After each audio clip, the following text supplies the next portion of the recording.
fish finder. Yeah.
Hello and welcome back to another Backflip Happy Hour. I am Ryan Fring, one of the creative directors here at Backflip, and today's going to be really, really fun. But first, let me also introduce the other creative director, John Shoemaker, over here. Say hey, John. Hello. I am not Ryan Fring, but I am also a creative director. I love how glitchy that just got. And it was like, I am also a creative director. So joining us today, we've got actually two people. We've got one guest and one semi kind of host, partial host. Here we go. I have been here quite a bit, actually. You have. You're like a partial host. So I'm going to introduce Jeff. Everyone knows Jeff, our editor. Can't tell. And yeah, I'm just going to ignore what you have going on there. This is what happens when I'm in my room by myself. This is what happens when you and Joe get together. This is very true. And yeah, we've got, hey down there. Hey. We're over here, aren't you? We've got Joe Fulton, our guest for today, Emmy-nominated editor and longtime, can I say like a schoolyard friend to Jeff Bell? Classroom friend, yeah. Classroom friend. Yeah. He and Julio and myself were all friends down at the schoolyard. So Awesome. Well, thank you for joining us, Joe. We have been talking a little and trying not to talk very much. So, for those that don't know you, I'd love to get kind of the intro. Like, who are you? What do you do? Yeah, well, as you said, I met Jeff when we were both in second grade. We were both in the same classroom, and I think we met because, Jeff will confirm this, our teacher, we were going to an assembly in second grade, and our teacher said, everyone be quiet, and those who are quiet can go or whatever, and we were the only two that were quiet. Yep. So we were able to go to the assembly, and everyone else was like punished for not going to see whatever. She actually pointed out, she's like, guys, you see how Jeff and Joe listen and are doing what I asked? Do what they're doing. Jeff, Joe, you guys can go to the assembly. Also, you're probably like, oh, thanks, teacher. Now we're going to get picked on. Right. And I'm pretty positive we went and go see, I think they were showing, what is that, the Grinch night, like the Halloween, the Grinch cartoon. Entertainment thing. Yeah. We got rewarded. And so anyway, we were basically like, I guess we should be friends. Yep. All because we need to be quiet. Yeah, we know when to talk and when to shut up. I don't have that ability anymore. Yeah, we were friends, and we grew up in the same town and went to the same high school, and we stayed friends now, still. And I now live out in Los Angeles, and I work on mainly TV shows as an editor, and it's going great. That's awesome. No big deal. Now I'm out in California, cutting TV shows. Yeah, it's pretty cool. I mean, Jeff and I, obviously we're friends in second grade, but like we did bond because we had developed similar interests. In middle school, like I found a camcorder in my parents' basement, and like we started creating, as kids do, everyone will do it from time to time, but then like it just became like an every weekend thing. We were like, we're making a movie, we're making a TV show. Mm-hmm. And eventually in like middle school or high school, we started editing, and I think both of us were like, this editing is like really the fun part of this movie making. I know Jeff really likes to write and stuff, and I tried to write, and I'm terrible at it. So, Jeff still does some of that from time to time. It's okay. Don't tell my bosses I'm terrible at editing. Yeah, you're a part-time. Yeah. So I think it's kind of funny how we both now are just editors. I mean, not just editors. I know Jeff does. And I believe also editing is the last rewrite. So I guess I'm sort of a writer in my own way at the very end of the project. So, we've been best friends for bleeped out number of years. As we said before, we've been friends long enough that our years together can drink legally. We'll leave it at that. Yeah, that's okay. I feel like most of our audience is going to be at our age, or around our age, so they understand, the importance of going far back like this. Can drink legally, 9-year-old child. Well, actually, probably older than that, technically. either that, or there's probably also a few middle schoolers on the stream. Oh, yes. You had asked before if we had any gotcha questions. I don't have any gotcha questions, but I was wondering if you or Jeff, maybe Jeff, you can find any of that early stuff that you've done, shoot it to me. I'll get it queued up. We'll do a little show and tell later if you can find any of it. That'd be amazing. I have stuff digitized. I have a ton of it digitized. Yeah. Are you going to do the one with the two things?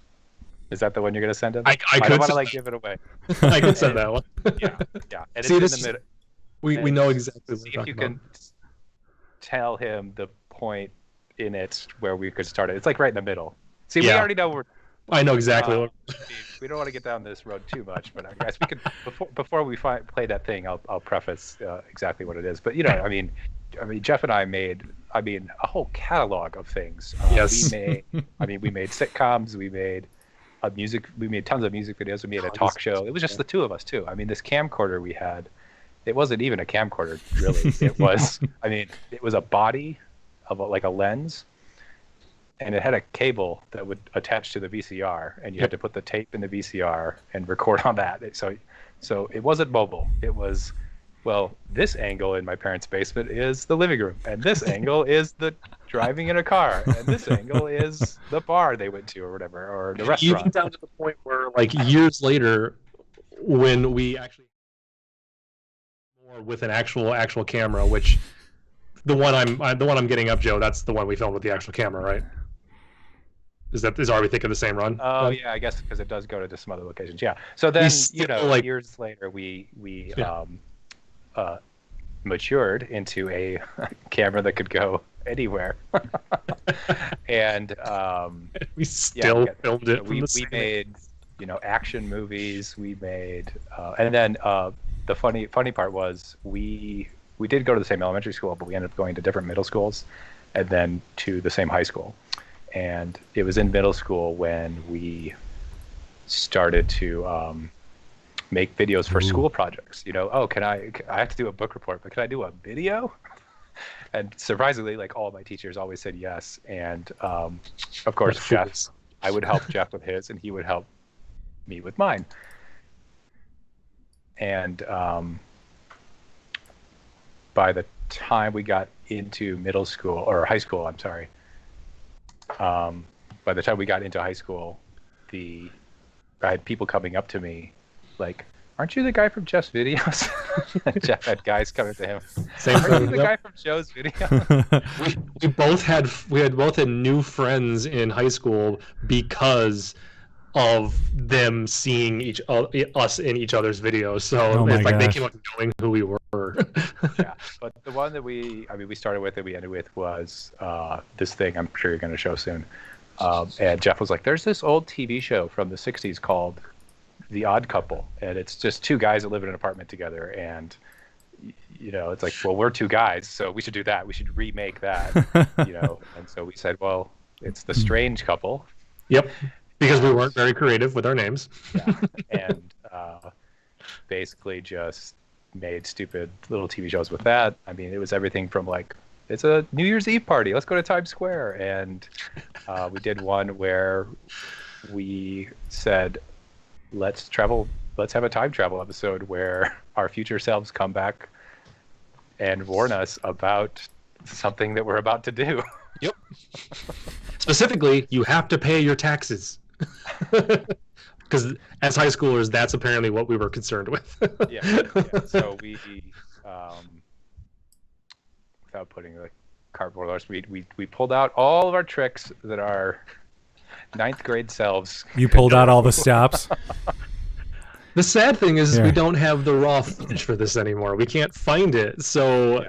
We would, because we talked about years ago that we would love to go back, and like nowadays, I in an afternoon I could redo all the VFX in this entire thing and actually do it well. Like, let's do it correctly now. Well, better than this? You're kidding me. with the highlight of the green screen still on the upper left hand. Like, come on. Oh, nice. Yeah, that's so great. Like a little, you can see the fold or something. Yeah, it's so horrible. So this is great. We can watch this. Do you want any more setup, or do you want us just to watch it? I think you guys won't get the audio, but the people who are watching the stream should. Okay. Well, I don't need to hear it again. Yeah, we know it by heart. I don't want to hear my bitch voice from high school. Also, without being able to see it, John and I also have very similar experiences like this. Like, we could do an assignment as video. So I feel like that's all of our main story. But I just glanced at this out of the corner of my eye, and it kind of looked like John. It does look like John. A little bit. Turns out he was also best friends with you guys. Yeah. Really, we weren't aware. Those middle school teachers approving projects as videos, I don't know what they're doing. I know. I did a 30. There's 4 people in the career they're that launching a lot of, they're launching a lot of careers, but we weren't getting much work done. No. Or very accurately either in some cases. Yeah. All right, here. We'll go ahead and watch it. We'll see what happens. Oh wait, did you send it to me with a time code? Do you want that time code? Yeah, There's like a minute Okay. intro crap that doesn't matter. This is when we actually first showed up. So. Yeah, I don't have any sound. That's okay. Let's see. What do we want?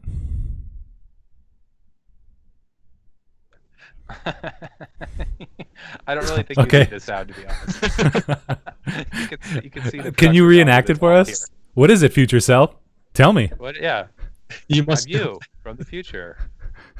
You got in about an hour. You got to eat the nastiest burrito of all time. Oh, gross. Oh, we do have the audio. It's playing now. Oh. Hey, where did I find this actor? By the way, this feels like a very Jeff sort of script right here. Just it's me. Who me? You? Like, I feel like I've seen Troll do this before. All right, let's see. Oh, it's so bad. Oh, here we go. Yeah. Yeah, they don't have audio, but I might be able to get it if I do this. So, and if you can see, like, we thought we were so clever. We went out, I think, to like a Michael's or like a craft store, and we bought like we went to like Office Max. We bought construction paper, like board you would use for a project that was like bright neon colors, because we're like, well, it's got to be a key. It's got to be like a blue or like a bright color that we can key out. And we ended up using a blue sheet, which wasn't quite blue anymore. This one we were using. You can see the pink. Like we're using like a neon pink piece of like construction paper as our blue. It's a bad key. Yeah, blame the key. That's awesome. But I just go ahead. Like, oh look, we're kind of see-through, like we're ghosts. Which is just a part of the story, historically. Yeah. We'll go with all right. That. Also, can we please ignore the fact that I'm wearing mostly denim? This is where we get the nickname Denim Heartthrob. Yeah, exactly. There's no way that anyone should ignore that fact. That's This look is coming back. You should bring it back. I wish I had that hair. I mean, it's just like a little mohawk in the front, is what it is. It is, and I have a creeper stash going on too. Like it's a very, very thin, barely anything, but none of this lusciousness right now. Yeah, I believe this was 12th grade, not 9th grade. Also, in case anyone's wondering why we were like the oldest 9th graders in history. I'm pretty positive this was like 2002, 2003. That's what I was gonna say. So like 18 years ago, that's about as much facial hair as I can grow now. So that's what I look like now. Here, I do have some audio. Wait, you mean high schoolers? You mean high schoolers aren't in their 30s? Yeah. I was watching Cobra Kai, and those kids are like young mid-20s. All right, so I do have audio. I don't know if you guys might have had it before. You might not have it now. We'll see. But people at home will at least get to see the gloriousness of this. You, man. You're me. Yeah, man. Look at me. Fat. Oh my god. Hair, glasses. I'm you, okay? I'm you in 2 weeks. I'm here to tell you something, man. It's really important. What do you want, man? No, I'm here to tell you that you have to pay your taxes. This is so bad, but I love it so much. Money. Dude, I mean, this is so good, and I love it. Dude, you're not me. You're not me. Also, you have an axe. For whatever reason. Just because that's where the... That was a heck of a move. Yeah. Oh, here's the greatest one. Here's the greatest one. Puts the card down. It would have been good if the key actually worked. That's so great, though. I guess the planning that and by the way, Something to do with like. I mean, this was obviously edited, but money or something. most of our stuff was just done in camera with no editing, and then Which is why when we got to the editing part, we were like, we like this. Is this a career we can have? But like that's like my foot on the left hand side. But like I'm actually pretty proud of the fact that we came up with these bits that like is what Hollywood actually kind of does. Come on, Grover. Body double. Also, I love very positive, Joe. That was you, and you didn't put my shirt on. You just put it on backwards, just so it had the arms. No, nothing like that. Slide out, Jeff. Slide out. Don't cross the line. Don't Yeah. So cross how the did line. you do this effect? Because you don't need a green screen since you're not crossing anything. I guess we didn't know you could just crop. We thought you could only key. Yep. Okay. That would have Okay. been- like today we would have cropped it.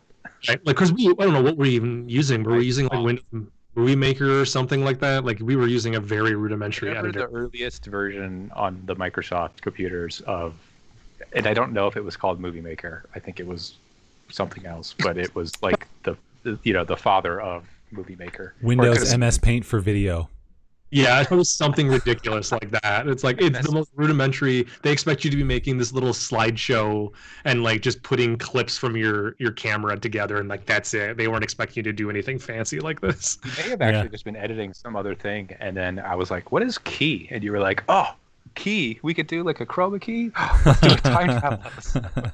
Because naturally, that's where my head goes. We can do chroma key. Let's do a time travel episode. Looks like we have a visitor up here. A little extra help for the stream. Yeah, that we do. She's she was supposed to be sleeping, but she's a baby. She doesn't know. She goes. Oh, not taking directions well. She That's does cute. not like our green screen. The reaction that most people have when they watch our early show. That's awesome. Here we got just a couple minutes left. Minute and a half.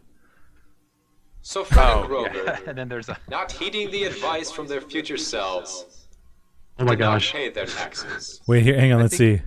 Who's the future selves? Not heeding the advice from their future selves. Us in the sweaters. These are- guys? Okay. That was how you told the difference. We were wearing sweaters, gray sweaters. Yeah, and you guys in switch the sides. future, That's everybody wears hooded gray sweaters. Did not pay their taxes. Using new experimental inventions from the IRS. Future Fred and future Nice use Grover of stock. back in time to warn their past selves about the horrors of the future. That's in my profile photo on Facebook And a dozen or eventually, two the times in the time last like caused 15 years was disruption. the photo of us. which made the entire universe collapse upon itself, utterly destroying everything. I think at a certain point we realized it was going downhill and just cut. Just So the cut to ending of it- exposition. Yeah, and the ending of it being basically that the universe just destroyed itself because we time traveled. This was that final episode we did. This was the last one of these. Now, where did these names come from? Grover Douglas and Fred Wingle. That's what our 6th or 7th grade selves have decided the name of the character should be, and then we stuck with it. Yep. Also, I love that I'm the special effects supervisor because I'm like, we need the green screen. That was We it. had to call out who did the terrible job. Yes. Oh, and then that's another person that needs. That's great when you just alternate who does what. Oh, that wasn't an alternation. Back in the day when we had credits, that was just us. Yeah. Oh, I like the prop inspector. I need to bring that one back. There we go. And most of these movies, we all like our credits are like longer than the movie. So now, how do we Well, get that'll be from this to Emmy-nominated? As I said, I just kind of, really liked the editing, and when I did go to college and studied TV and film production and moved out to Los Angeles, and I was very vocal when I was having these entry-level jobs about I want to work in editing and in post and be an editor eventually. And I think in a lot of the entry-level jobs that kind of set me apart a little bit from the other candidates who were coming in, and I want to be an actor or writer or director or whatever. So it just made me appear different to these candidates, but I just kept working hard because I kept getting these jobs and just sort of like inserting myself into, hey, what's going on? Do you guys need any help or whatever? And what can you teach me? And I got more and more experience in post and moved up to finally being an assistant editor, which helped me get promoted to editor eventually. And I was nominated this year for an Emmy for working on Will and Grace, and it was, frankly, surprising to me I think it was a lot of the fact that it was the show, it was Will and Grace that I was working on, that was ending its final season. And I think the audience that votes on these things enjoyed the episodes that they saw, and put my episode up, which was very shocking and just really an honor. Unfortunately, I did not win, but did not expect to win. So no hard feelings or surprises there. Well, and what was that like when you went out there? We've talked on the show several times about different ways of doing things. We just started doing crap here and built a business on that. And then we have lots of friends who did what you did.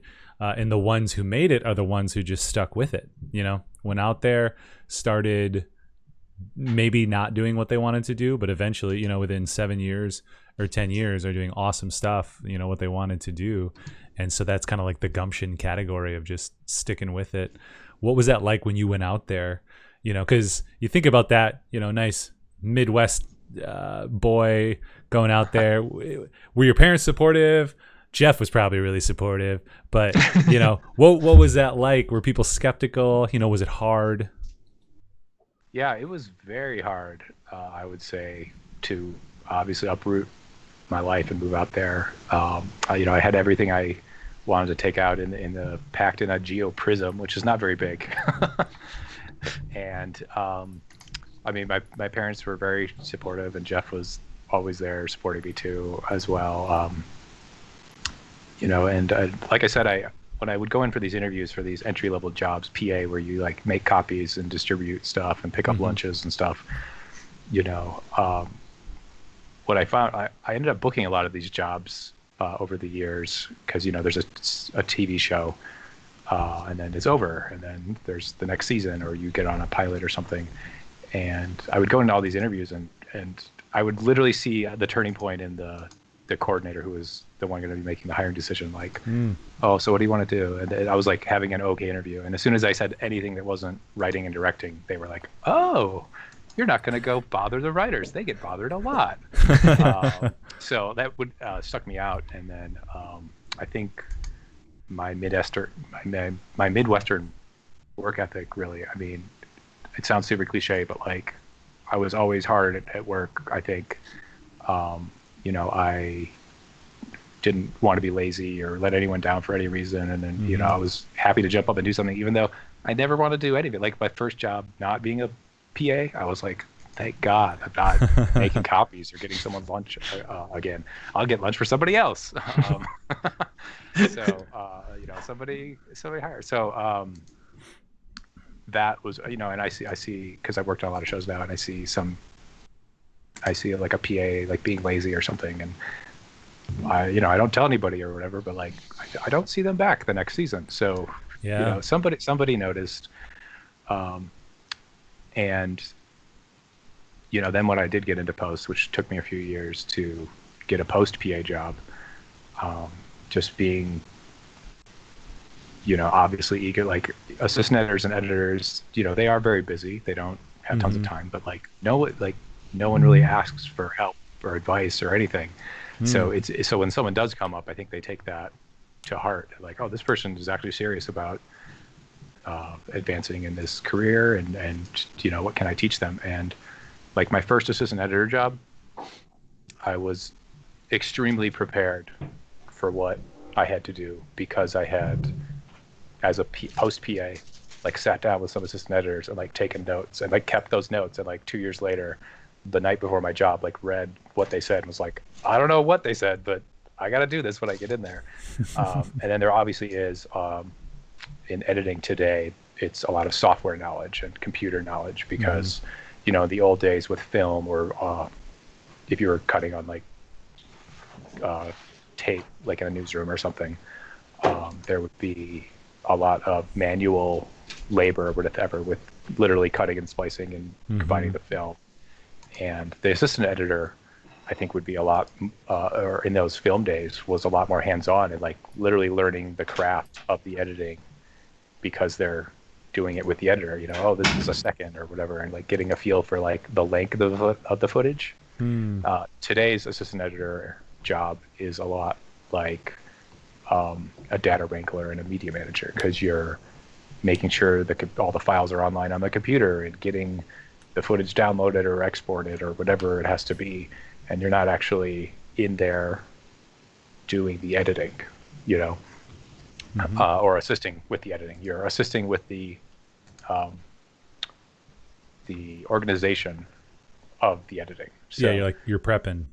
Right. Mm-hmm. And that's what it is. So I had also knew the software that we were using.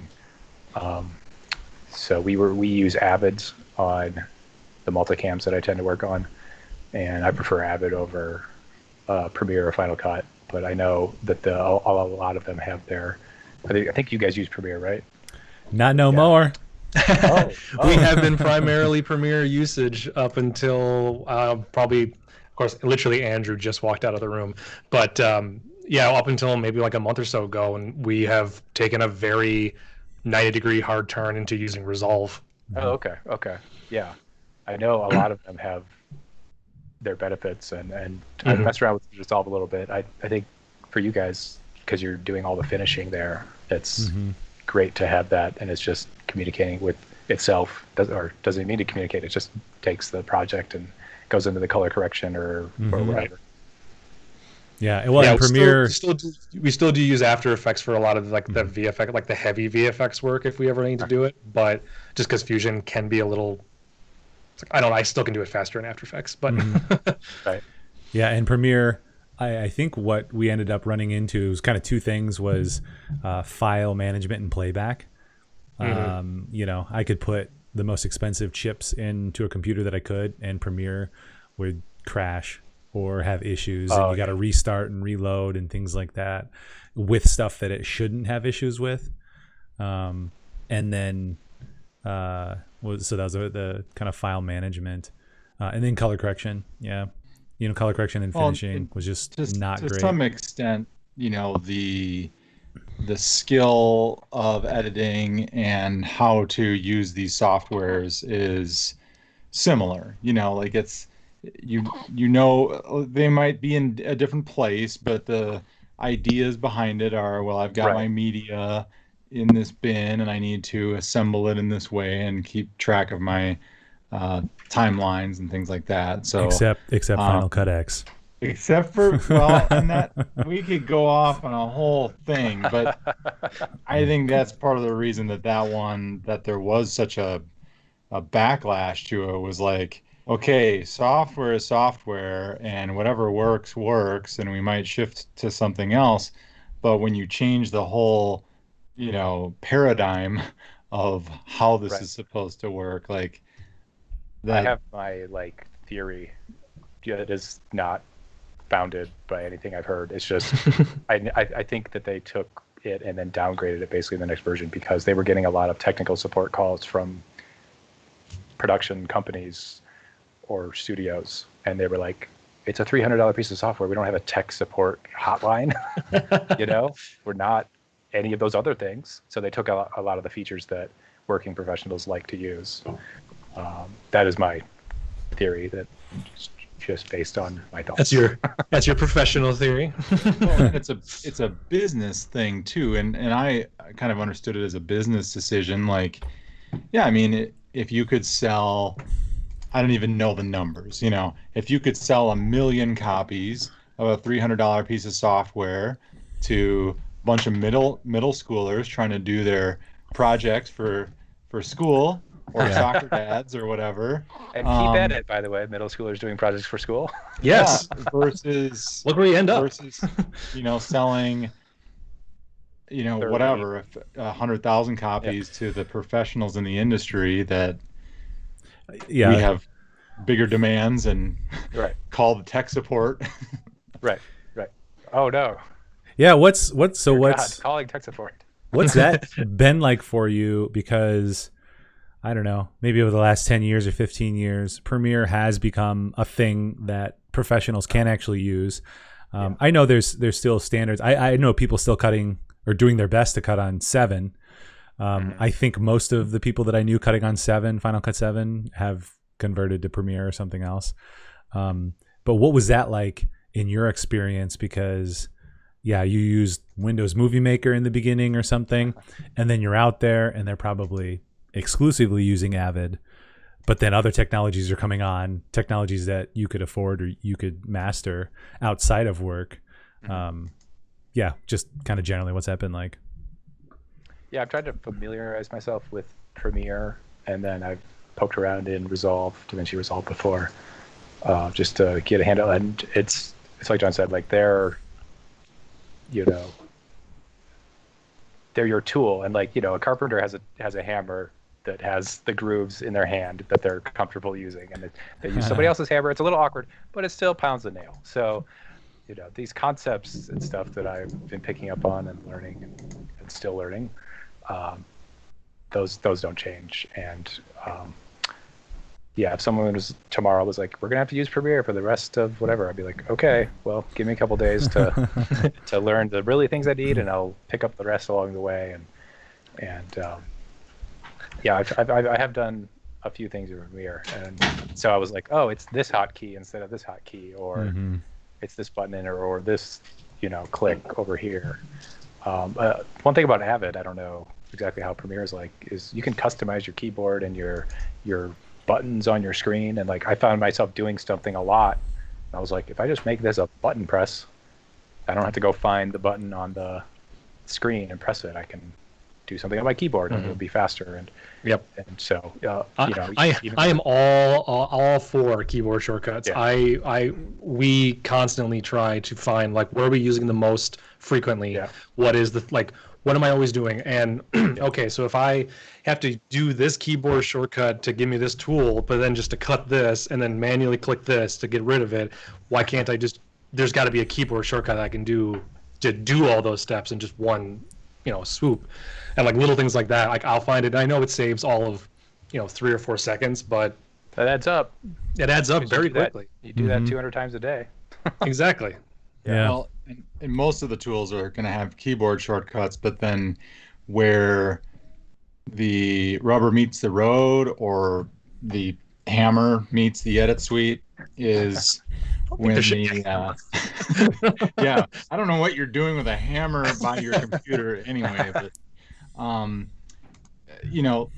I worked when I interned way back when, kind of as a PA on set, but then as kind of like an assistant to the editor in the office, and they were on an Avid system, and really like the huge gap between the consumer or even pro and bigger systems are just like not just keyboard customization, but the customization of like how you're rendering and what parts of the computer you're actually using.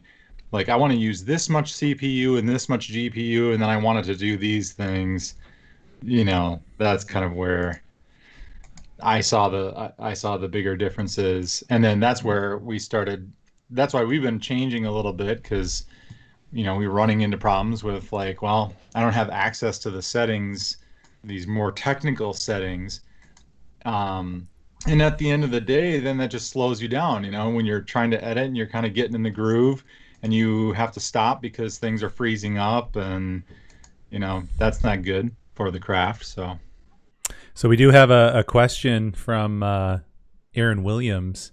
He says, "What's up, bitches?" Hey, Aaron. Let's see. I suppose that's a question. Did you guys go to school with Aaron? Was he a Janesville guy? I don't remember. Sorry, Aaron. I don't remember your life history. We started working with Aaron on the earliest Madison 48s.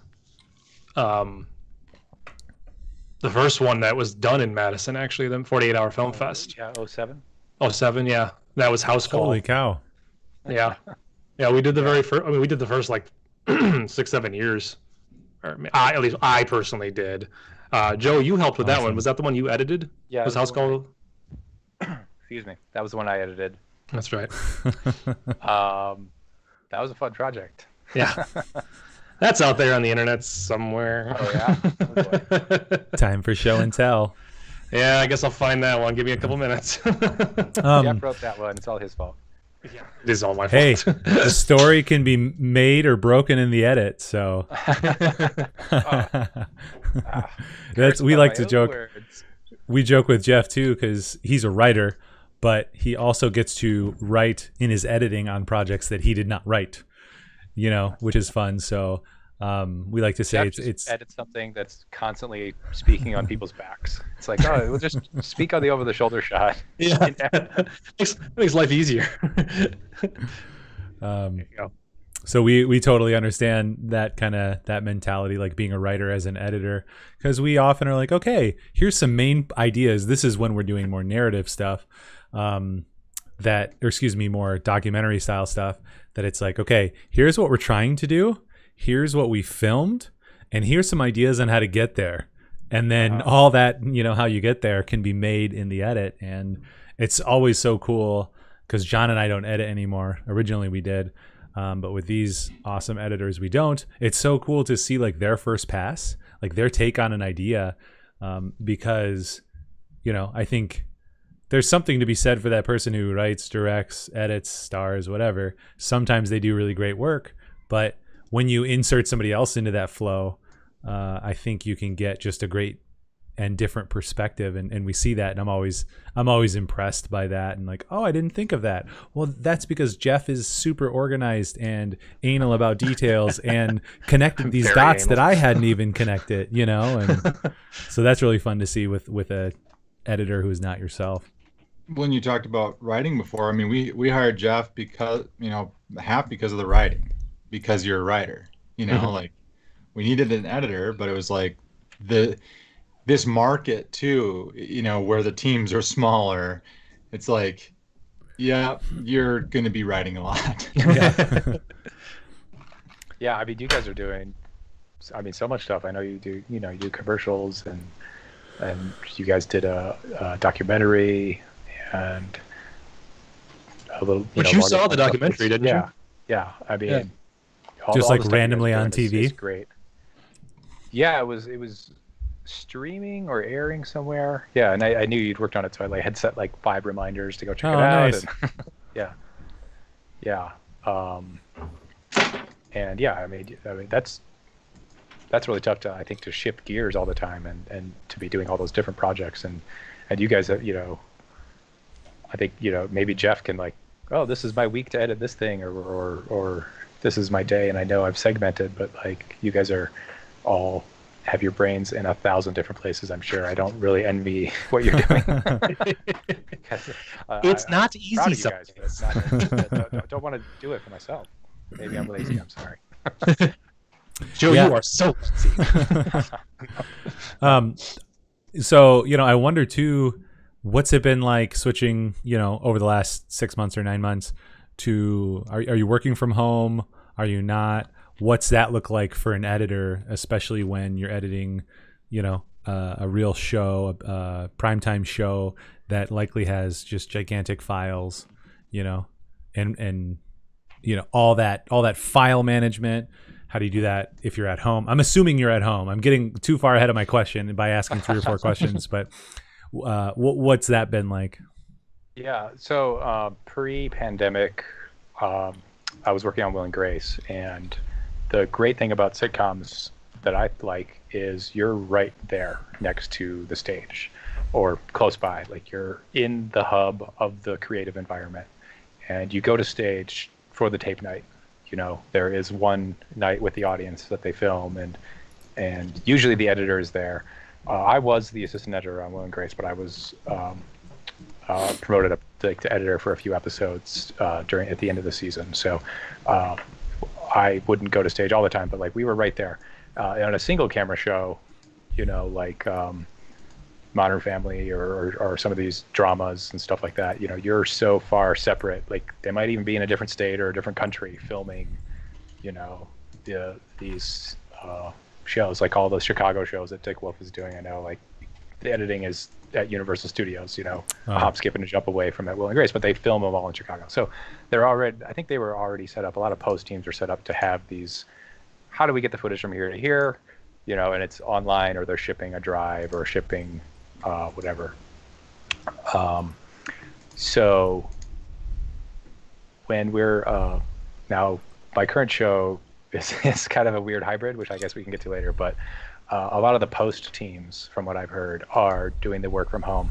So they're all remoting in from like a home workstation to the Avid or the software that's at the the computer is on in the office and it's being connected. So someone has a second computer that they're editing from. So that is what I have. I have a setup here at home that just with internet, I'm doing my remote desktop basically. Accessing the Avid there, and there's a few times when the internet gets slow or there's something. It's a little hard to like make sure, because I'm like, if I'm setting up like a cut, and I'm like, it should, what frame should it be going on? And I'm like, is the audio header behind? Like, I'm hoping the delay is good. Boy. Yeah, so we put my first cut out the other day, and it looked pretty good online. So I'm hoping, So that is part of it. I think everyone is doing that. There's probably a few shows that are doing like local stuff. So speaking on that a little bit, when you have like a team, either an editor and an assistant editor, or multiple editors and multiple assistants, they're using a shared storage and accessing all the media there. But I think there's a few that are shows that are like sending a hard drive with all the footage. So somebody has to be like copying this hard drive over 2 or 3 times and then sending it out. I'm just really glad I'm not on that, because importing a sound effect file or something could take 20 minutes when it should take 3 seconds. So I am working on a show now which is kind of an interesting show in itself. I love this concept. Right. So it's a new show on AMC. It's not been released yet. We're still shooting the first season, and it is called Kevin Can F Himself. I know we're live, so I had to censor myself. And it is an AMC show. It is an hour-long drama, but about half the episode. Sorry, I've had to explain this a few times, and I never do it right, so I apologize. So it's an hour-long drama about a woman who's married, and I don't think she's not happy in her marriage. So there's stuff she does that's dark and dramatic, and every time her husband comes on the show, we switch to a multicam sitcom with laughter. So he's the like Peter Griffin character. It's not animated, but he's the like schlub husband who like spends all their money and does all the stupid stunts all the time and has dumb ideas that never pan out, and she has to pick up all the pieces that he has left behind. And like, so if you watch a sitcom, like a Kevin James sitcom, what was that one? He was a package guy, King of Queens. King of Queens, yeah. He does all this stuff, and then he like runs out the door, and then like we follow him, to work or whatever. But like, what happened to Leah Remini? Like, what happened to his wife when she had to clean up the house? She had to like pay the bills. So Kevin Can F Himself follows the wife, and she has to deal with the fact that he, if he's made a mess in the kitchen or whatever, and then he just gotta go to work, blah, blah, blah. And she has to clean up that, or things that are larger have more higher stakes than that. So it's really interesting, because I am only working on the multicam scenes, and there's multicam laugh track sitcom scenes in every episode, whereas the rest of the editors on the staff are all doing a traditional single camera setup where you do 1, you do 2, and you do 3, and then you do 4, you do 5, you do 6. So they're editing half of the episode as well, but they're doing the other half. So I'm doing half of all of them, and they're doing half of the rest of them. It's very interesting. So it's provided a little bit more challenges because of the COVID environment and the work from home environment and communication. You can't just go like knock on someone's door and say, what do you think of this, or let me show you something. So would you say 1, 2, 3, 4? Is that just the different parts of the episode What you Oh, were sorry. talking- So on a traditional single camera show, there's one editor who works on episode 1, or sorry, they work on every third episode. So there's like if there's 3 editors, not number 1 does 1, 4, 7, 10, etc. And then math. so just 7, move the 10. footage to a different Who knows office. how high it goes? I can't that high. Yeah. So I have any given day I have 3 different editors asking me, where's this scene, or what's happening with this, or I'm asking them, what's going on with this, we're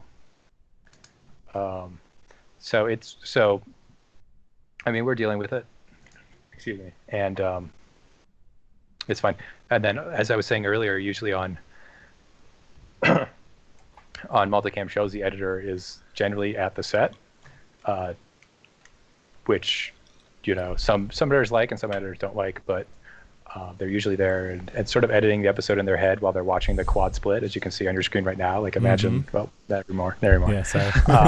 There's the 4 cameras on the multicam stage filming close-ups and wides and all different coverage at the same time. Whereas in a single camera show, you would go and do 4 different setups and do like 3 or 4 takes and then move to the next setup. So we're going to do 3 or 4 takes and get all 4 cameras at the same time, and we'll shift cameras and do a second pass for later takes to get the close-up we didn't get or something. But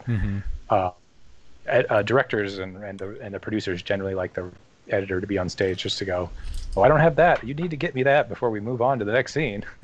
Because it is hard and it takes a little practice to watch a quad split and know that you're going to get all the pieces you need. So they've actually brought me to stage a few times, which is in Boston, which is on the other side of the country. So it's been interesting traveling, and they're doing a really good job out there with the procedures for making sure it's a safe work environment, and we're getting tested like all the time. And you can't talk to the actor. Well, you can talk to them, but you have to be a far way away. And you can't go on the set and just touch everything, and the props and the food and all that. Yeah, Can't sneeze. Can't go and sneeze just all like, over. you can't just go steal the couch. Whereas before you could. yeah. So they're not doing that remote, because I feel like that could be something. Obviously being there is going to be better for the dynamic and the back and forth. But I have seen remote directing and a lot of remote stuff, remote agency, like trying to limit the people on set. So you're gonna have a feed to the agency, you're gonna have a feed to the director, even, which to me is crazy. But have they done any of that? Have you participated in any of that, where they're like, yeah, we want you on stage, here's a link, tune in?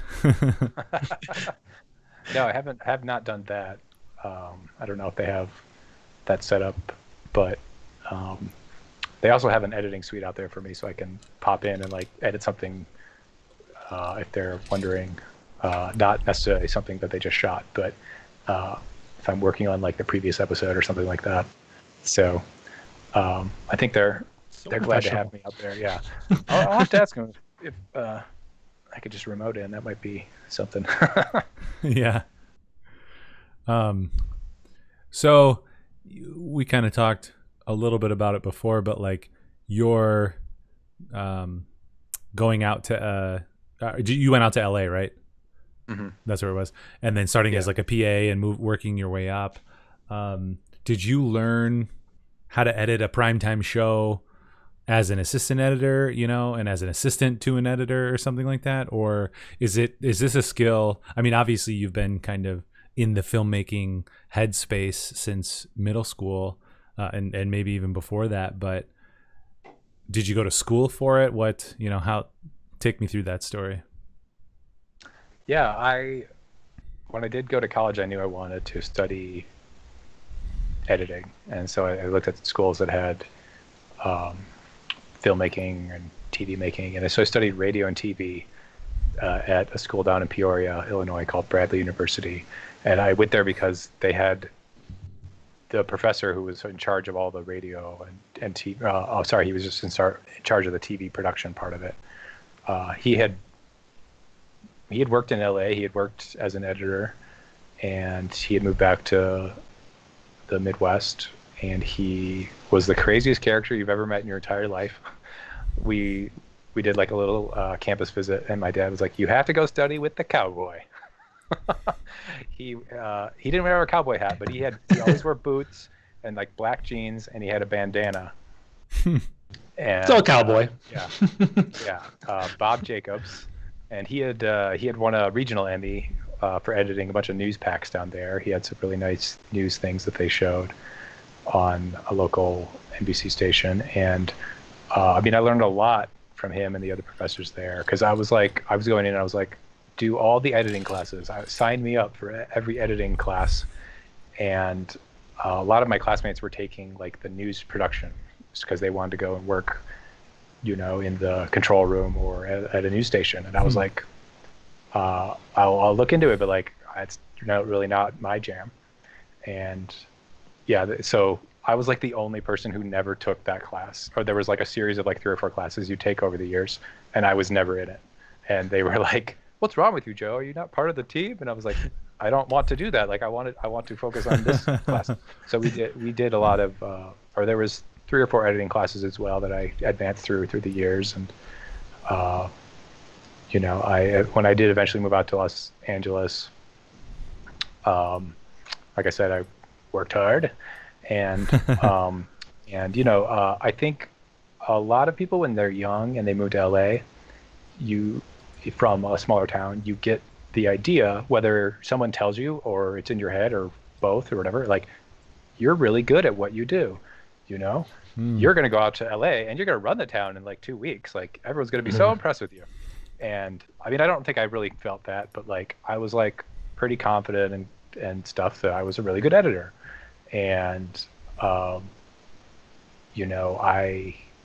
obviously it took me a few years to get into editing, but like one of the ways you move from being like an assistant editor to an editor is when you have some time, you cut a scene on your own. Mm-hmm. If you stay late and you don't get paid because you're trying to impress your boss and eventually get a promotion, or if you're just during the day, you literally have nothing to do or on your lunch break or something, you cut a scene. And so I cut a scene, and my boss was like, "This is really bad, and here's why." Like not in a rude way, but was like, "Let me teach you how to be a better editor." So I'm really lucky to have worked with editors who like the mentor-mentee relationship, or teacher, whatever you want to call it. And like, so that was on Mike and Molly with an editor named Steve Prime. And, I cut the scene and I was like, this is like the perfect scene, man. He's going to be so impressed. And, there was 1,000 things wrong with it. And I'm sure if I looked at it now, I would know there's 1,000 things wrong with it. And, the timing was a little off and stuff like that. One of the big things in a sitcom is when someone tells a joke, you kind of let it live with them a little bit. And if you watch a single camera show, because I've been watching Schitt's Creek a lot because so good. Yeah, it's really good. So I forgot to mention Annie Murphy from Schitt's Creek is the wife in the show I'm working on. So so I've been kind of watching that because I was like, oh, she's won an Emmy for that. Like, let me see if it's good. Spoilers, it's really good. Yeah, it's so good. It's so good. So if you watch these single camera comedies, someone tells a joke and they usually cut to a reaction of the person that it's cutting or something. And that's that breath where you get that laugh as the audience member that you don't hear, that you hear in a sitcom. So that is a big difference if you really study a sitcom in a single camera, is like how long you let the comedian who's just told the joke, not the comedian, but the person, the deliverer of that joke, how long you let it sit and rest with them. It's a huge part of it. And so because that first scene I cut, I was like, joke, reaction. And it took a lot to get me to understand that part of it. And it's something I do pick up on when I watch a lot of TV shows now, and it's just a different style of editing.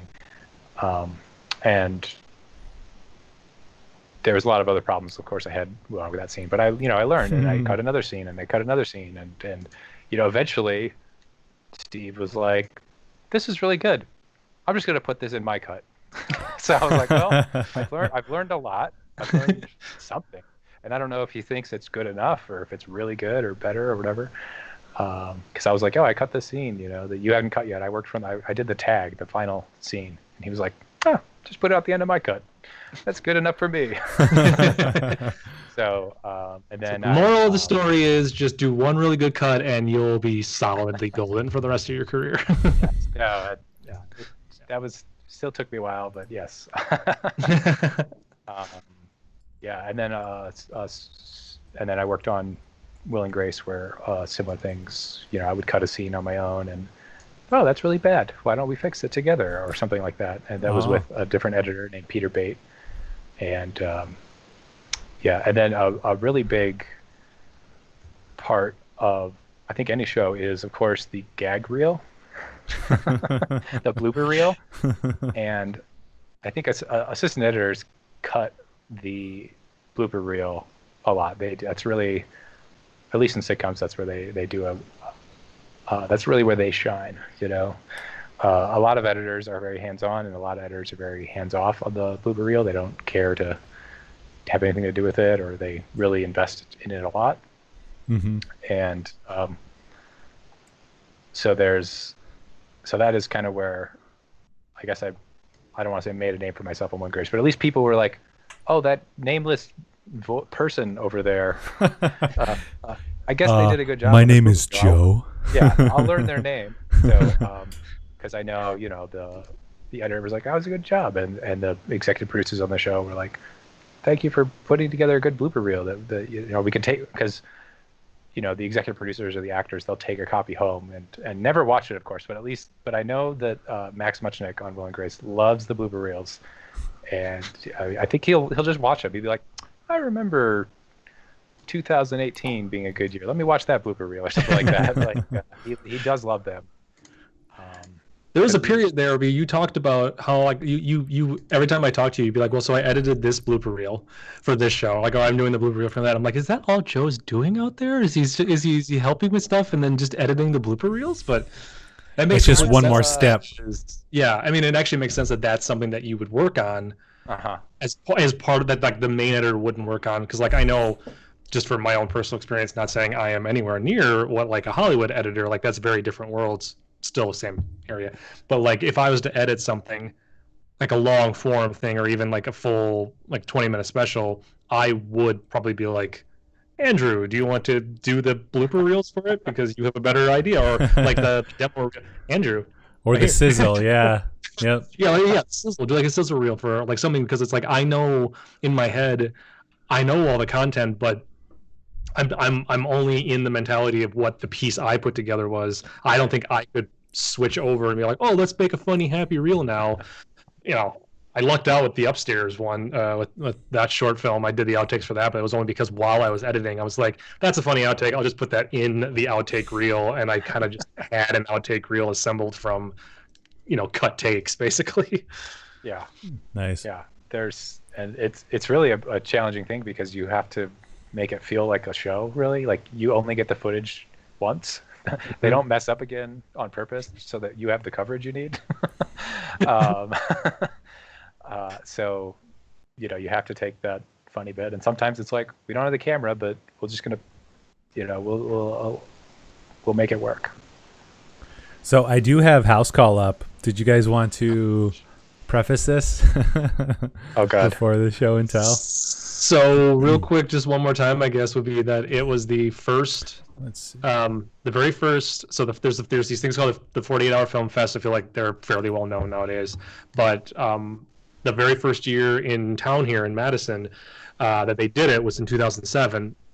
And at the time, I'm like, that sounds like such a great idea. It sounds like fun. You have 48 hours from getting your genre, getting the required character, the required prop, and the required line of dialogue, all of which you don't know until literally like 15 minutes before kickoff on Friday night. So you can't pre-plan pretty much anything except for maybe figuring out locations and your crew. And then it was just like, all right, and go. And none of us had done it like this before. I mean, we've all made shorts, we all made things, but not to this extent. And you have to turn it in 48 hours later. You can't. Yeah. Mm-hmm. It has to be turned in by your deadline. Yep. Yeah, if you are 1 minute late, you are disqualified from winning the awards. They'll still show it, but you've been disqualified. And we unfortunately were like 10 minutes late on this one or something like that. Oh yeah. Oh no. Yeah, I feel like that's happened to all of us. Like we have several, and we actually put a protocol in place where it's like, okay, render off the safety copy, and you have a safety copy. And it's not complete, it's not great, but you have a copy. And this was back in the day when like your render could take hours, 5 hours or something for a render. So you're like, okay, let's fire off a render, and that wasn't even that long ago. I'm pretty sure the one that I did for the third year, Unknown Spectre, I'm pretty certain we started rendering on that Sunday, like at like 9 a.m. or 10 a.m. and we had our version like rendered and sitting, and it's like, okay, well now let's go back and do some more little effects, but it still took like 2 or 3 hours to do it back then. Mm-hmm. Nowadays I'm sure it would take all of 10 minutes, if that. So here we go. We've got this. I think they'll have audio, but you won't. And this is horror genre. I saw a screen cap, and I was, the screen cap in Slack is pretty good. I think that's Aaron Williams, right?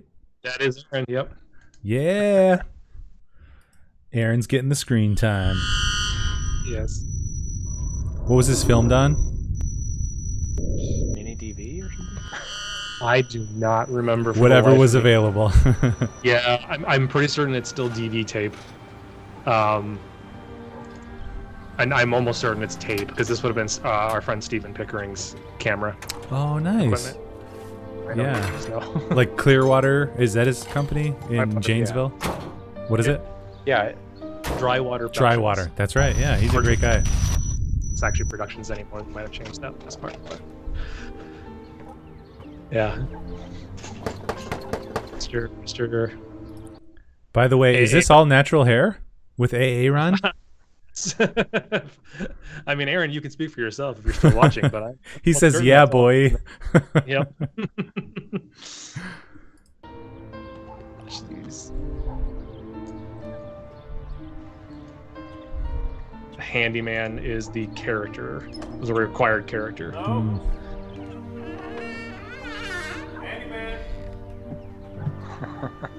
Yeah. And this is all filmed at Steven's house. Nice. This is his actual home. Everything in the black and white is all in his basement or cellar. It was more of a cellar. It was before he had cement down there. Yeah, I remember he had a few locations lined up, and it was just like, just in case we need an office or whatever. I just decided we didn't need them. But that's one of the things you do. You get locations ahead of time. You're like, and that's his real grandma. This is fun. I mean, that's the one thing too that's so fundamental is like timing. Like you were saying earlier, Joe, like letting something breathe for a little bit, cutting it when it needs to be cut. And there is a time limit to these videos as well. So naturally, anything I write tends to be 7 hours long. So it's like, oh, we have a 7 hour long script and we have to condense it into a 5.5 minute short. Yeah, we can somehow do that.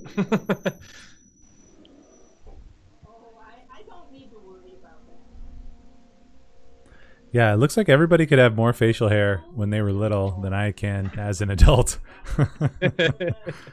Yeah, this short is only 13 years old. You're looking at the best quality version of it as well, because it's like in the early days of YouTube when nobody, like they couldn't take anything more than a 240p quality resolution or something. Yeah, right.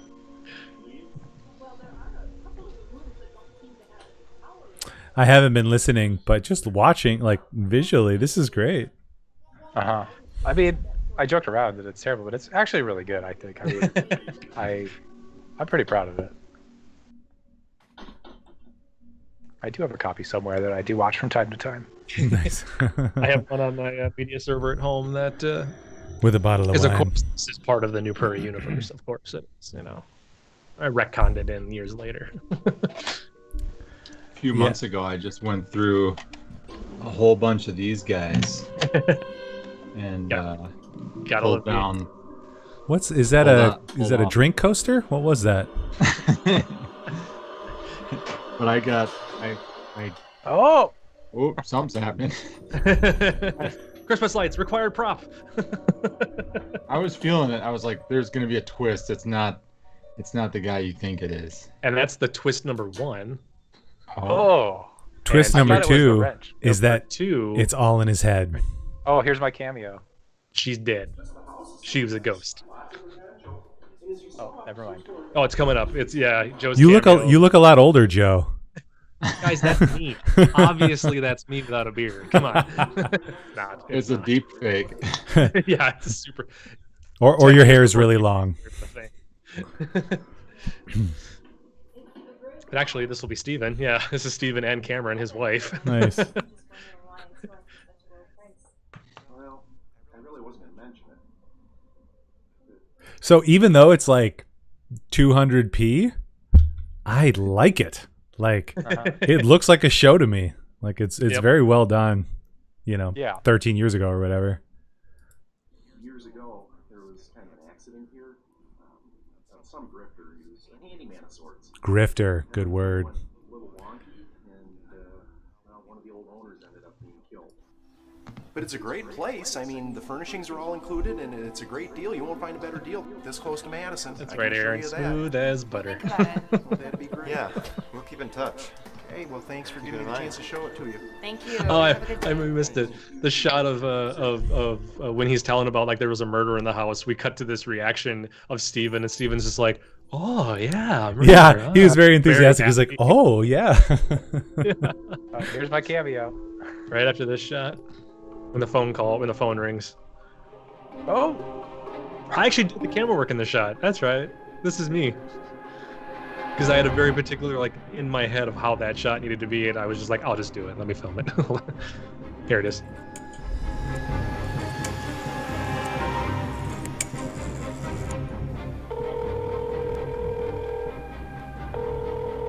Jim, Farmer, this is Jim. I need Yep. someone to come out and check my leaky faucet. James Fawcett, this is Jim. oh my God.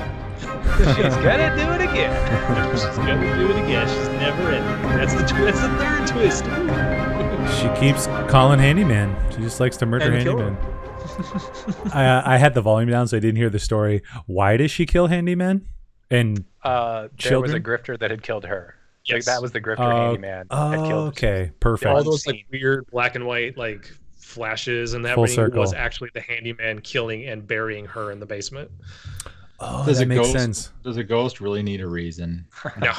So she's exacting her revenge on innocent grifters or Yes. handymen. The economy of cinema. Also, I love the 50s style credits that you guys like to do. We're all about funky credits. That's really fun. And Oh, you I have do get credited. you have more than just you two. Yeah.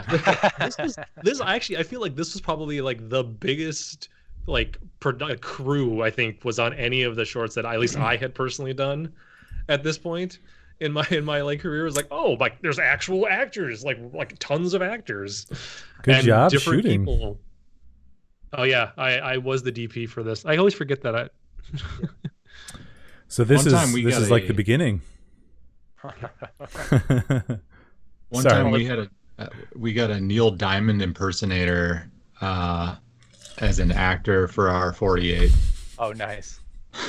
Oh man. We didn't know he was. He just Do it, was Neil like Diamond a. impersonation. It was like a early year. I don't know if they still do this, but basically it was just like somebody who wasn't assigned to a team, like through the official Madison 48 group. It was like, hey, these people are looking for teams or whatever, and it was just like, and there he was, and he came, Nice. and then as we got to know him, we got to know that he was a Neil Diamond impersonator. Okay, so Ryan, I see what you're pointing out. I think we might have had mac and cheese, and that might have been a purposeful misspelling. I'm did sure credits, I'm everything in pretty here certain. is purposeful. Uh-huh. Also, you notice that nothing has really changed. There's 3 different pizza places that were sponsors. That's how Or we the run food it was still. provided by. Yeah. That's fun. Were you Oh yeah, the speakeasy. so that was one of the other places that we had. Joe was the voice of Jim. Were you in this, Jeff, or not? No, I actually am completely absent of this one. I'm not any of like the dead handyman or anything because I was controlling the camera and doing all the shots the entire time. So that's like funny. I was too busy to actually be in the piece. That's awesome. So we got a little bit more time left. It's about 1:15. I do want to get to know you, Joe, intimately, remotely. So we're gonna play. We're gonna play a little game everyone likes to call Two Truths and a Lie. Oh boy. And in this case, just because of our timing, I might just make Jeff and Joe go and give John and me a pass because we've done this like 40 times. And you can't reuse stuff. Right. It becomes very hard to reuse stuff. Right. And then we can get to know I've you got guys mine a if little I'll bit go better. for- Yeah. I've lied so many times. Yeah. Did you say, Joe, you know yours? Yeah, I've got some. I think. If you want to take a minute too, I can vamp and Right. Well, I promote will next preface week. this with saying, Jeff, if you truly don't know any of these, yeah. you can weigh in. And This here's is what I'm actually worried about. This is the hinge of our relationship. I want to save you for last, Joe. So I want Jeff to go first. Okay. Oh my And- goodness, you're making me think of two other things real quick. Oh, yeah, man. just write it down. We'll do a quick vamp. So Joe, is there anything you want to promote? Yeah, I did talk about my new show, which I don't even have an air date. It's coming out next year. Kevin can F himself. But I did edit a short film last year called Alexa. Oh. And we're actually premiering like in a week. So I have written down. It's about an Alexa, and maybe you don't want Alexa around all the time. We'll see. The website is alexaknowsall.com, and the Instagram is Alexa the Short Film, and it has Jonathan Sadowski in it, who was on Bleep My Dad Says, the William Shatner TV show on CBS a few years ago, and he was in Young and Hungry more recently, and he's a great actor. Yeah, there you go. So 7 days, alexaknowsall.com. Nice. And so we had this all ready to go. It actually was at a film festival in Utah in January or February, and then we were I was like getting my outfit ready for the Los Angeles premiere at a film festival out here, and it was like COVID has closed all things, and so that was in March, and so I mean the whole cast was going to be there, Q&A and everything. So we actually now are doing we did a remote Q&A. So after the film premieres, there's going to be a Q&A with the films. It'll look like this with multiple video windows, and so that'll be fun to tune in. I mean, it's a short film, so I think it's 3 or 4 minutes long, and then the Q&A, the credits are longer. No, I'm kidding. Yeah, and then I did. So you can watch that. Real quick, can I follow up with a question on this? Yeah. So it premieres in 7 days, and it'll be on here. Like, do we need to buy a ticket, or can we watch it? Or I believe it's just going to be online for free. It was such a low budget thing. They're not looking to I don't know. Maybe there'll be a donate or something, but I'm pretty sure it's free. And if not, you can at me. What is your handle, Joe? My Instagram is Joseph Fulton. There's no F. JOSEPHULTON. Yes. It's clever when you actually look at it. Yeah, the PH makes the F sound. Exactly. You've used that for like ages too. Yeah. It's been like my email and my. Yeah, that's right.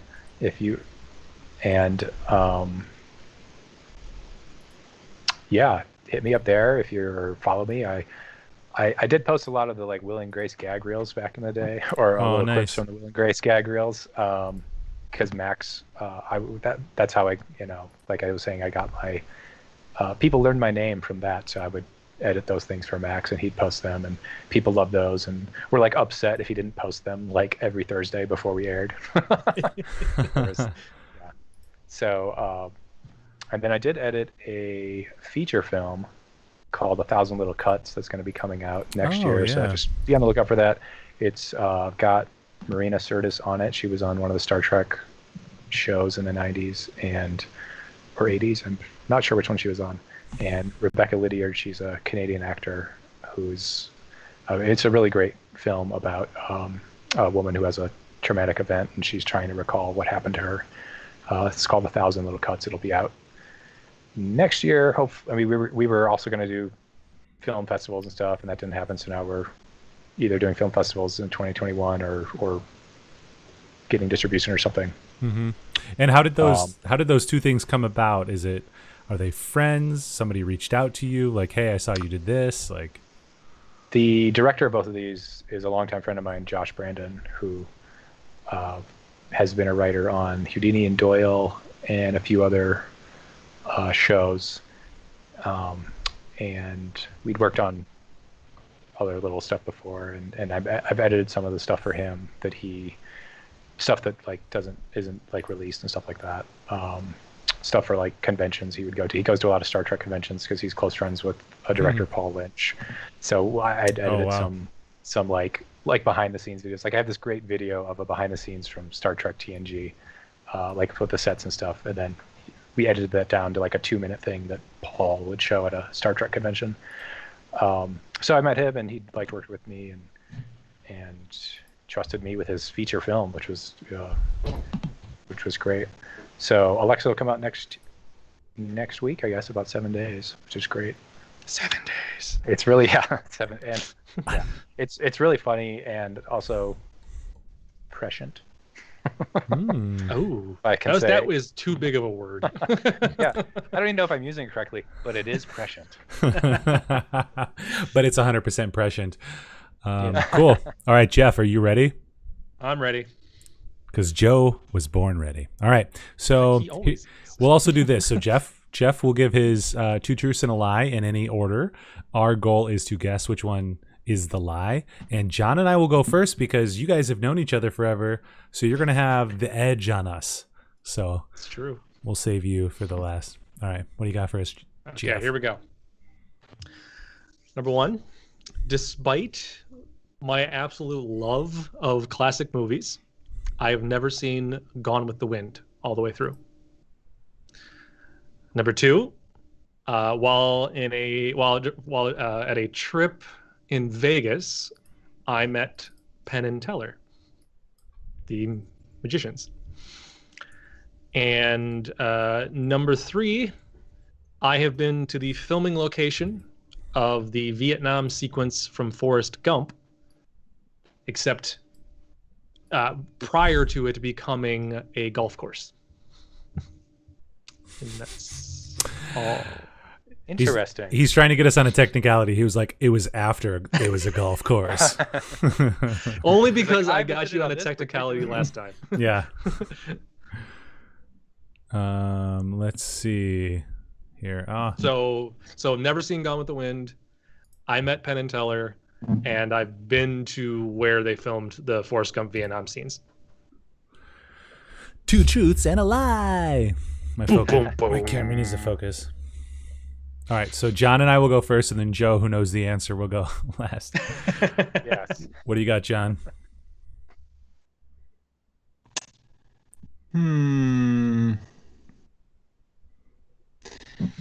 I was thinking I knew what the answer was, and then I realized that I had identified what I thought was a truth, which wasn't what I was trying to do anyway. That's a lot of caveats. Okay, let's see. I'm just gonna go with the gut. I think it's the first one. I actually had it messed up in my head which direction I was guessing, but you are the type of person who would force yourself to sit through something that you don't want to for the sake of adding it to your collection of things you've collected. Okay. Nice. So number 1 was you've never watched Gone with the Wind. Number 3 was something about a golf course. I don't remember number 2.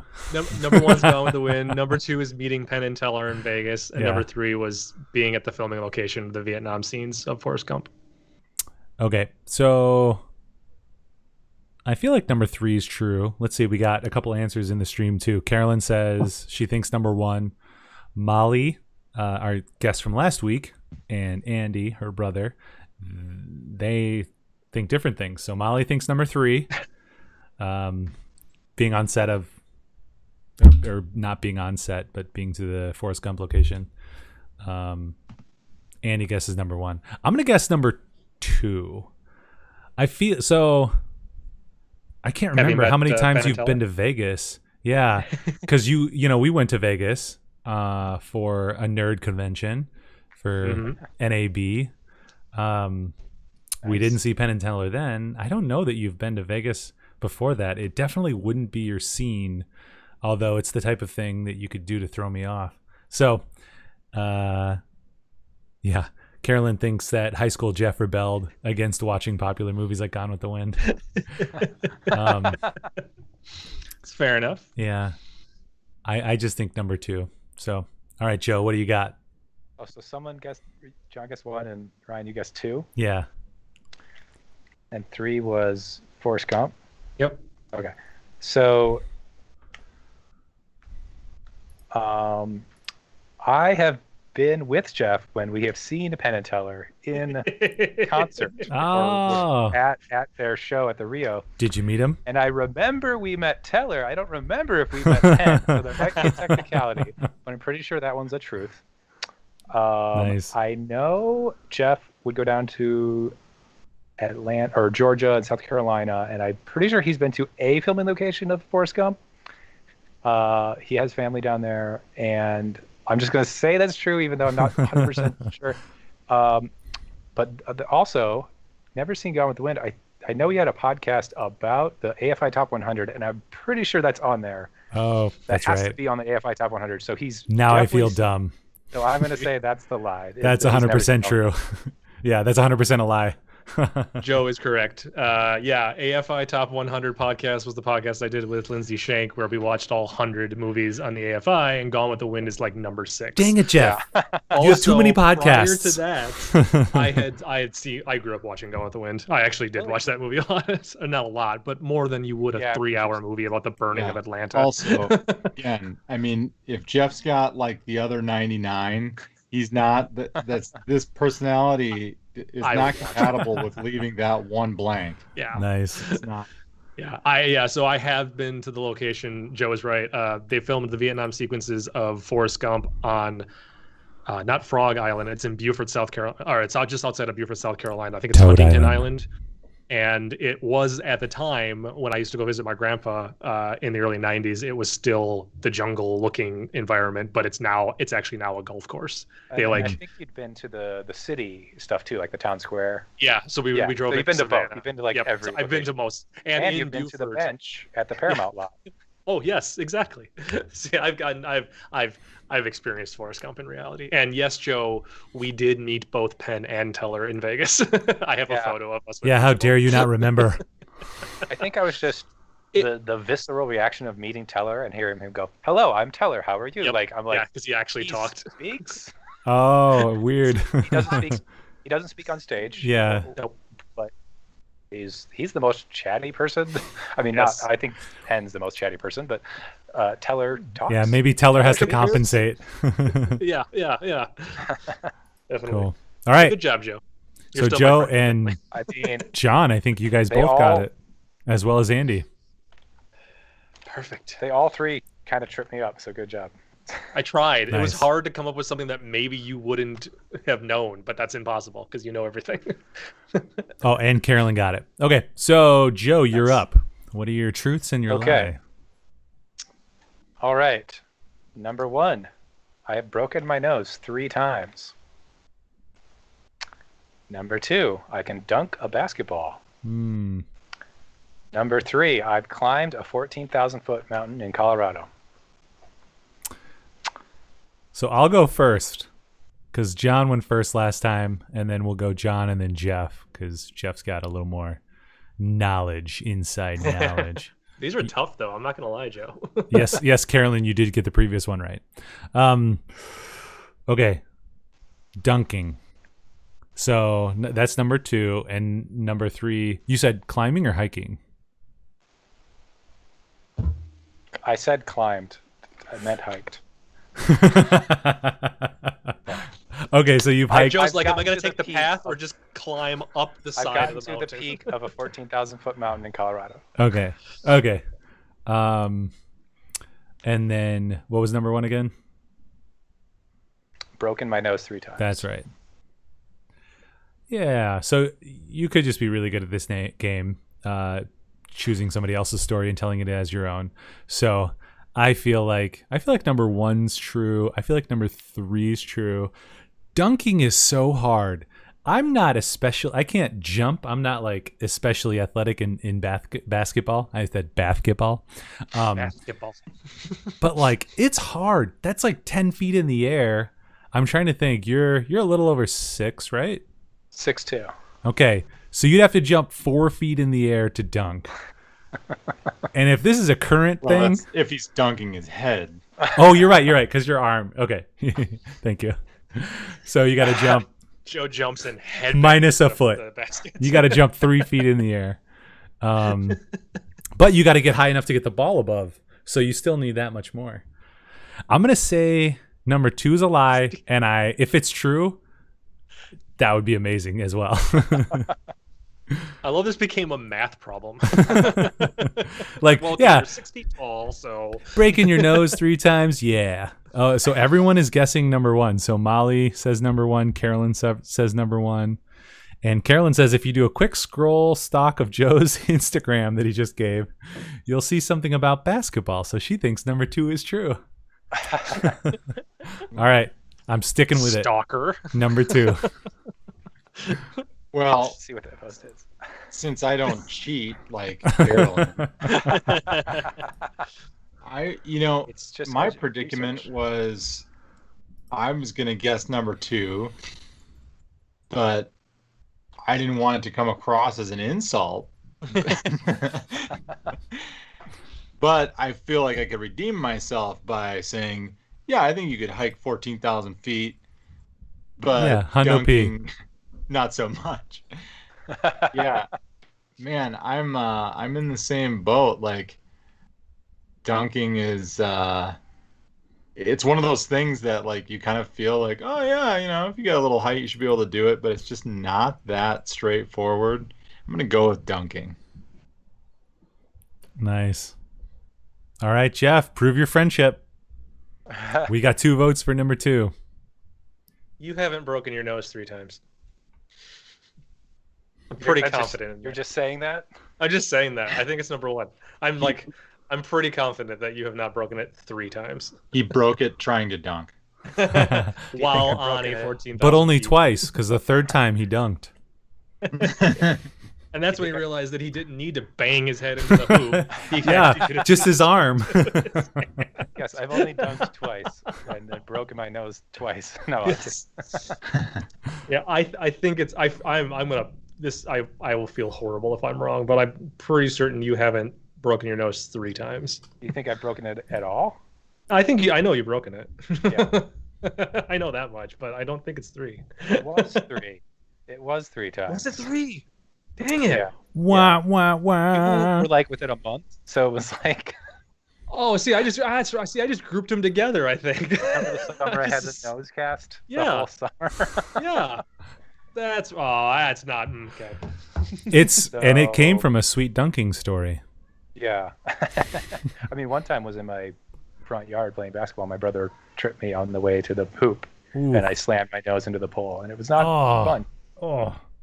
Sorry to gross everybody out. No, So that's viscerally, like I'm feeling it in my body. Yeah. So I used to be able to dunk a basketball. Nice. So we don't know if that's true anymore. The mountain, I once my cousin drove me to the highest paved road in North America, which is about 13,900 feet. And we walked up 100 feet and said, ha ha! I hiked up. See, So that's what I was can't worried dunk about. anymore. I can't dunk anymore. Well played. Well played.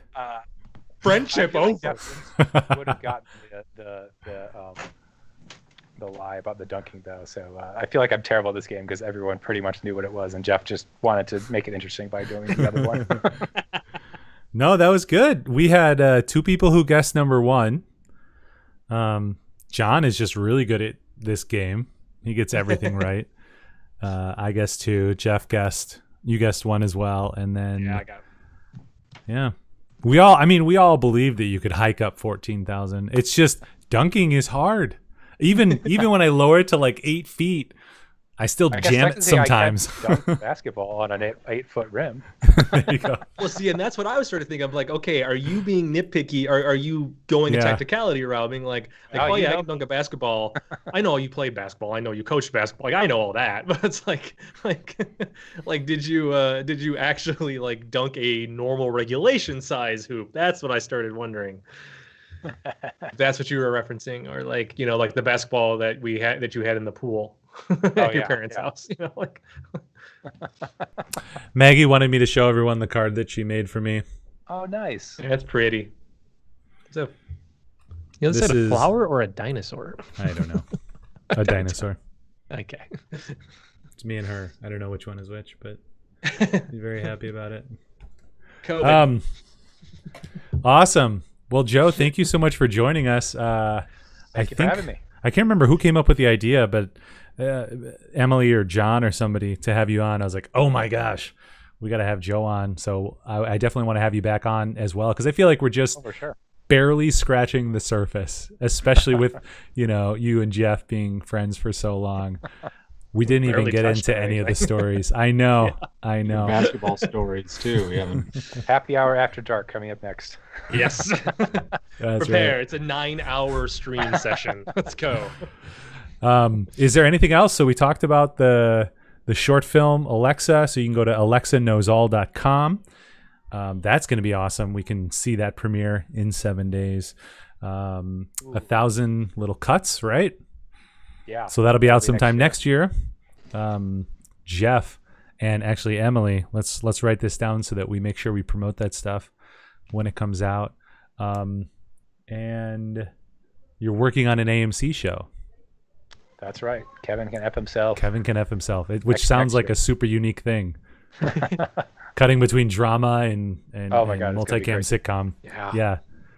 That'd be cool. Was there anything else you want to plug, or Jeff share, or anything?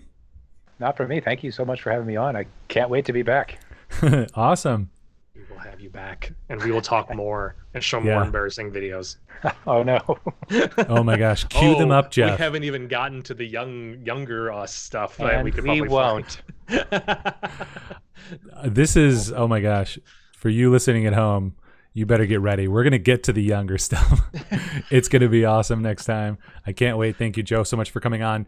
Next week, for real this time, we do have Ashley Fulton coming on. She's a TV producer here in town. She's also president of American Advertising Federation Madison. No relation. What did I say? Also, Ashley Taylor? I said Partly her Ashley name- Fulton. there's Oh, no I'm sorry. relation 'cause her last Ashley name's Taylor. Ashley Taylor. Ashley There we Taylor. go. Her name is Ashley Taylor. She's going to be on next week. It's going to be awesome. No relation to Joe Fulton. Very different last Because they name. don't have the same last name. This is why we love live productions. So thanks again, Joe and Jeff and John. Everyone at home, thanks for tuning in. We'll see you next time. Bye. Bye. Everybody. Bye.